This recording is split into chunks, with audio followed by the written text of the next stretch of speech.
Родителите на децата од малата група во главниот објект на градинката Кочо Рацин на заедничка пресконференција со детската амбасада Медјаши го изразија својот револт поради необразложено и нагло отстранување на воспитувачката од нивната група, со што сметаат дека се нарушува соодветниот и правилен психофизички развој на децата.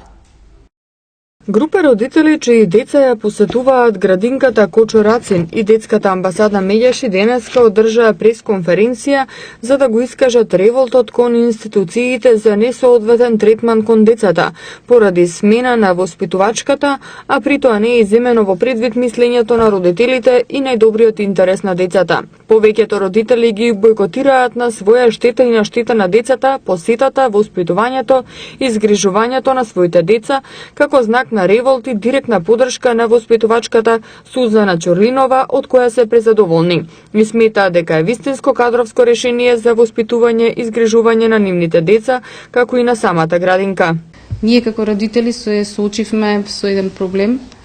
за кој што беа информирани и известени сите надлежни институции, каде што пред се ни беше ние интересот заштитата, но со психофизичкиот развој на нашите деца. Од институциите, за жал, не најдовме, бивме изневерени, не најдовме некои разбирања, па поради тоа се обративме до Медјаши, првата детска амбасада, всушност, која што се занимава со интересите на децата во светот. Од првата детска амбасада во светот Медјаши сметаат дека повредени се правата на децата од првата мала група од градинката Кочо Рацин во Скопје и затоа им даваат поддршка на родителите и побараа институциите да не го игнорираат случајот и да реагираат во интерес на децата. Емотивно, како и вие верам, погоден. Ова што го направивме за групата родители е да им овозможиме сигурен простор и да им даеме конкретна наша поддршка како нивна родителска одговорност и грижа за своите деца, да го изразат својот револт јавно, на јавна сцена, очекувајќи дека ќе извршиме притисок, да ги ставиме институциите во функција во најдобар интерес на децата, да се преиспитаат. Сметаме дека треба да ги поддржиме и ние како граѓанска организација која се бори за заштита на правата на децата и вие како медиуми, како наши партнери, да им дадеме шанса да допре нивниот глас до надлежните и се надевам дека ќе приспитаат нивната одлука и дека навистина ќе вратат сузе кај децата со кои емотивно се врзале и имаат благородни, пријатни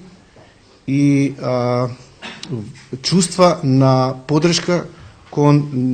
вистинскиот психофизички правилен развој на нивните деца. Тие ја довериле целата доверба кон воспитувачката Сузе и си сакаат да се врати назад. Родителите веќе се обратиле до општина Центар, под чија надлежност е градинката, од каде добила одговор дека директорката одлучува за кадровските промени. Од Министерката за труд и социјална политика Мила Царовска не добиле одговор, пошто се обратиле до Оделението за заштита на децата во Министерството за труд и социјална политика. Но, како што велат родителите, инспекторката од ова оделение била дрска и рекла дека единствено е важно оти децата се згрижени во градинката и оти децата ќе се адаптираат и на новата воспитувачка. Повеќето родители децата не ги носат во градинка се додека, како што велат, не се реши проблемот, а оние родители пак кои немаат можност за чување, ги испраќале своите деца во градинка со порака на ранчето дека ја бараат својата воспитувачка.